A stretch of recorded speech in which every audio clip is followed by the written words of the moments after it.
गुरुदेव नमस्कार।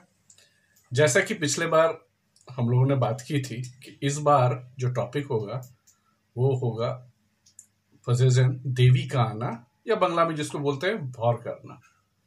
ये टॉपिक है तो अपने आप में बहुत सेंसिटिव, पर इस पे बात करना भी जरूरी है क्योंकि बहुत सारी भ्रांतियां हैं इसके बारे में।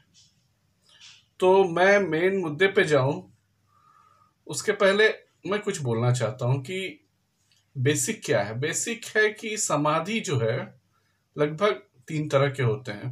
एक भाव समाधि, एक प्रकृतिस्थ समाधि और एक निर्विकल्प समाधि। तो निर्विकल्प समाधि वो अवस्था है जब आदमी ध्यान करते करते या कोई मंत्र जाप करते करते उस तरह के पोजीशन में चला जाता है जहां पर उसके दिमाग में कोई किसी भी तरह का थॉट या कल्पना नहीं रहता। और प्रकृतिस्थ समाधि वो है कि जब आप प्रकृति के साथ एकमय हो जाते हैं, या मान लीजिए कभी कभी आप समुद्र देख रहे हैं तो समुद्र देखते देखते आप में और समुद्र में आपको ऐसा लगता है जैसे कोई फर्क ही ना हो, या पहाड़ में या आप में। तो वो जो अवस्था है वो प्रकृतिस्थ समाधि का है। पर एक जो और समाधि है वो भाव समाधि।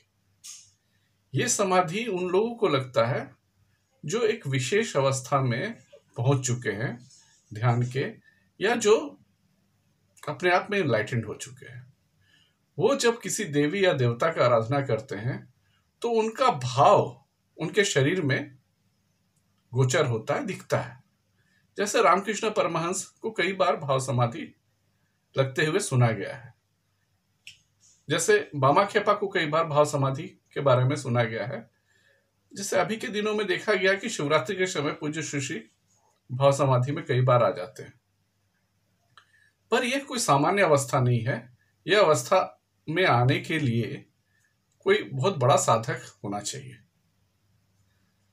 पर हम लोग जो देखते हैं, अक्सर देखते हैं बंगाल में या पूर्वोत्तर भारत में और कई जगह पर भारत के, कि ऐसा सुना जाता है कि इस अमुक आदमी को या उस महिला को देवी आ गई है या देवता आ गए हैं। अब बांग्ला में बोलते हैं कि और भौर कोड़ेच, और अंग्रेजी में इसको पोजेशन बोला जाता है। पर क्या ये होता है? इसको थोड़ा समझने की जरूरत है।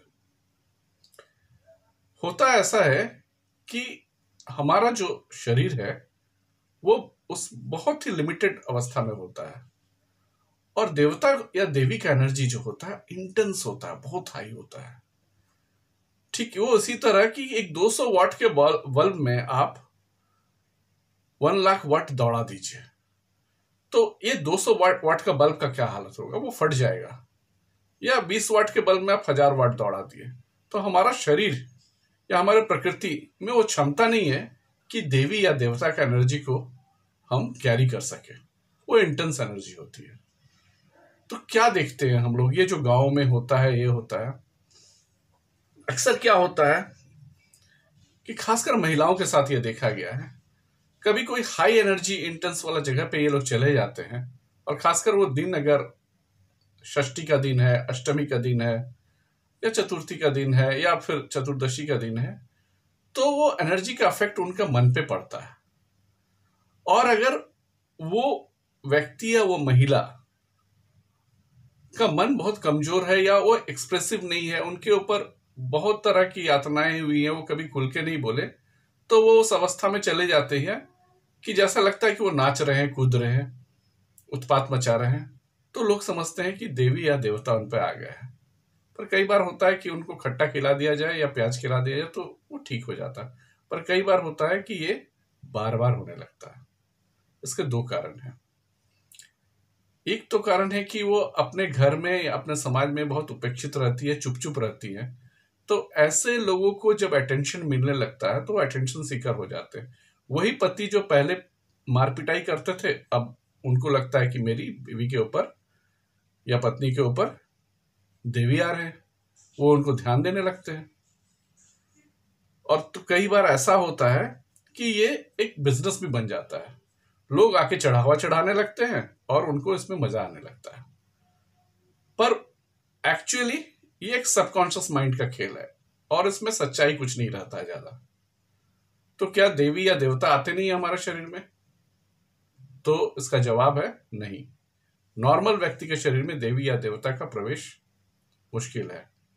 पर हाँ, डेमी गॉड्स का कई बार असर हमारे मनुष्य शरीर पर रहता है।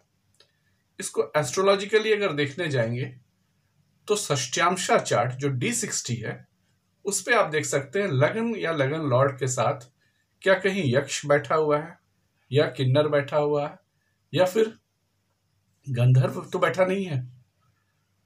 अगर चार्ट में वो उस तरह लगन के साथ बैठा हुआ और उनका संपर्क 8th लॉर्ड या 8th हाउस के साथ हो रहा है तो यह संभव है कि आपका चार्ट डेमी गॉड से असर है, उस पर डेमी गॉड का असर है। या फिर सैटर्न और राहु 8th के साथ कंबस्ट है या फिर आपका जो वर्गो राशि है वो बहुत ज्यादा अफ्लिक्टेड है तो यह हो सकता है कि आपके ऊपर या उस व्यक्ति अमुक व्यक्ति के ऊपर भूत प्रेत का असर हो सकता है। तो इस बारे में ऑलरेडी पूज्य ऋषि ने अपने किताब उपनिषद में बहुत कुछ बोले हैं कि ये असर जब होता है तो ये परिलक्षित होता है, ये दिखता है। जैसे गंधर्व का अगर असर है तो आप देखिएगा कि कोई सिंगर है या कोई गायक है या कोई डांसर है तो गंधर्व का असर अगर उसके ऊपर है तो वो एक्स्ट्रॉर्डिनरी टैलेंटेड व्यक्ति हो जाता है।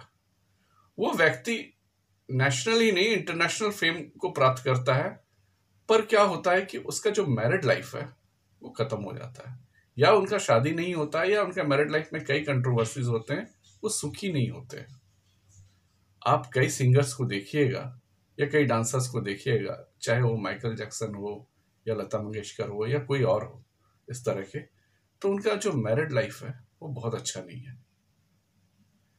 और दूसरी तरफ आपको अगर यक्ष का असर देखना है किसी का चार्ट में तो आप देखिएगा कि कोई आप ही के शहर या गांव का कोई व्यक्ति जो एक सामान्य बिजनेसमैन था या कबाड़ी बेचता था या कुछ इसी तरह का छोटा मोटा काम करता था, अचानक ओवरनाइट कुछ वर्षों में वो करोड़पति अरबपति बन गया।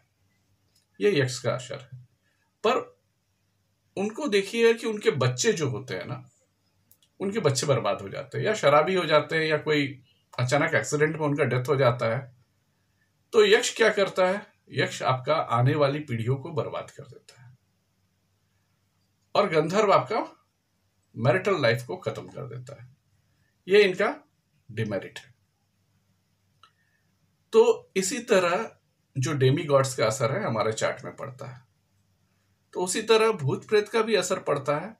अगर सैटर्न और राहु एक साथ हो, 1/8 का कनेक्शन बन रहा हो और आपका वर्गो जो है वो कमजोर है, तो फिर तो ऐसा में कहा जाता है कि आप उन जगहों पे नहीं जाइए विशेष विशेष स्थितियों में जहां पर इनका असर हो सकता है। रात को आप महिलाओं के साथ बोला जाता है कि वो बाल खोल के ना जाए, तो इसका कारण ही यही है कि अमावस्या के दिन, चतुर्थी के दिन आप उन स्थानों पे ना जाए। और ये जो देवी और या देवता के बात है, तो ये देवी देवता का असर ना के बराबर होता है। हाँ, कुछ कुछ लोगों में किसी पर्व में ग्राम देवता का असर जरूर देखा जा सकता है, जो उनका पूजा अर्चना करते हैं, कई दिनों तक उपवास रखते हैं। पर ये जो घर घर में या गांव गांव में सुना जाता है कि अमुक व्यक्ति या अमुक महिला के पास ये देवी आती है या हनुमान जी आते हैं, नहीं।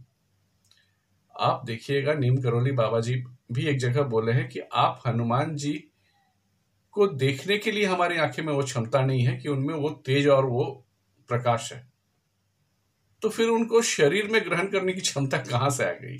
ऐसा नहीं होता है। तो इन सब चीजों से बचिएगा और इन सब चीजों से दूर रहिएगा। और चार्ट में आप देखिएगा कि लगन लॉर्ड कहां पर गया। तो ये है आज का जो हमारा विचार था कि ये देवी का आना या भर करना क्या होता है। नेक्स्ट टाइम हम लोग किसी और चीज पे बात करेंगे। तब तक के लिए नमस्कार।